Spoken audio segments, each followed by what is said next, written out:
Kahapon po ay kaarawan ng isang dakilat martir na ina, si Monica, na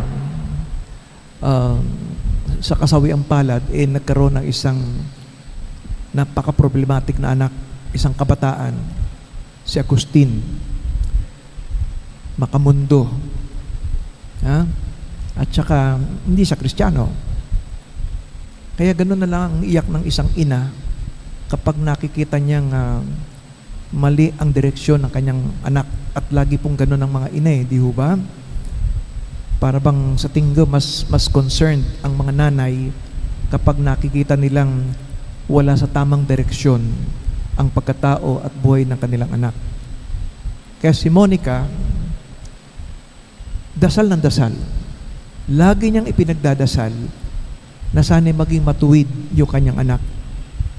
At alam niyo, isang kinahiligan ng kabataang si Agustin, yung mga masamang babae.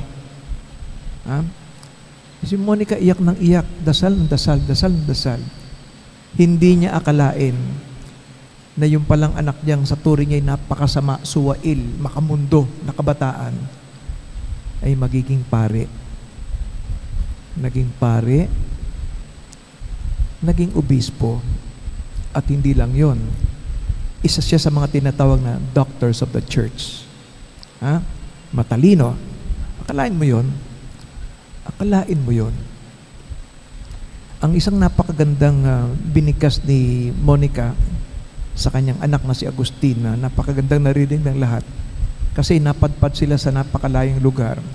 Si Monica mahina at may sakit na, mahal na mahal siya ng kanyang anak na si Agustin. Napakalayo kanilang naparoonan, di ho ba? Ang sabi ni Monica, nung nararamdaman niya mukhang malapit na siyang mamatay, sabi niya, "Anak, walang diferensya saan mo man ako ilibing. Ang gusto ko lang, anak, kapag ikaw'y magmimisa na, sana'y maalala mo ako sa tuwing nang ikaw ay nagdarasal." Kaya magandang paalala din niya sa mga pamilya ngayon, mga pamilyang minsan pinag-aawayan, saan ibuburol, saan ililibing, di ba? Nag-aaway-away yung mga magkakamag-anak, magkakapatid, saan ibuburol, saan ililibing, ikikremate ba o hindi. Pero ang bilin ni Monica sa lahat, saan mo man ako ilibing, basta't sa misa mo, ako'y lagi mong aalalahanin. Kaya si Monica, patron ng mga ina, at patron din ng mga kabataan. Alam niyo, kamakailan lang, nagulat ako, nakita ko isang kabataang babae. Akala ko nakipag-away. Akala ko nakipag-away siya. Alam niyo kung bakit? Kasi nakita ko halos sa kalahati ng damit niya, wala. No? Parang walang takip yung ganito niya. Yung pala din talaga ng damit yon. Design pa talaga yun, di ho ba? Alam niyo, magandang paalala ko lang sa ating mga kabataan, yung masyadong makabago. Di ho ba? Masyadong makabago. Sabi ko nga, nung araw may mga fashion designer, may mga nagdi-design ng damit. Di ho ba? Ngayon, kanya-kanya na hong design ng damit. Kung anong gusto ng may suot at magsusuot, di ho ba? Kaya lang, ang nakikita natin ngayon, di ho ba, para bang yung kakulangan na ng pagpapahalaga sa kanyang pagkatao, sa kanyang pagkababae, lalong-lalo na sa ating mga kabataang babae. Di ba?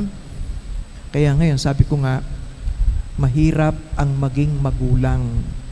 Mahirap ang maging magulang. Kasi, tingnan ninyo, hindi pwedeng ikaw'y napakahigpit na magulang. Hindi pwedeng masyado kang mahigpit. No? At hindi rin pwedeng masyado kang maluwag. At kung titingnan natin, kung bakit ganyan ang kaisipan at kultura ng ating mga kabataan ngayon, yung kanilang cellphone. Very influential ang mga cellphone. Di ho ba? Para bang kung ano yun nasa cellphone, di ho ba? Maniwala po kayo. Lahat ho ngayon ay humina na eh. Wala nang mga movie houses, wala nang movie making yata, di ho ba? Talaga po naman, wala na yatang postal services ngayon. Marami nang nawala dahil sa cellphone.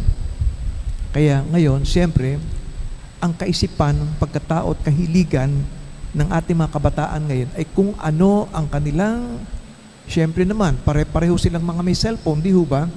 Kung ano yung kanilang natututunan at nakikita, at di ho ba, yun po ang tama para sa kanila.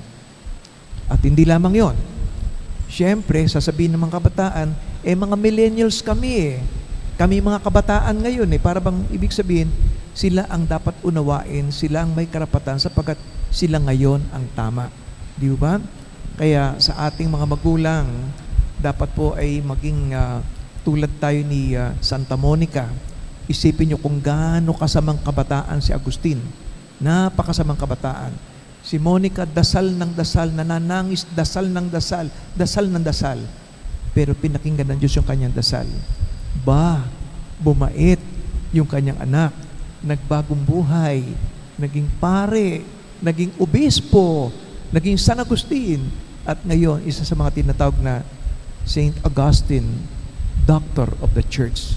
Ibig sabihin, pantas, dahil siya'y napakatalino. Kaya mga magulang, sabi ko sa inyo, mahirap maging magulang. Hindi pwedeng ubod ng higpit, hindi pwedeng ubod ng luwag, di ba?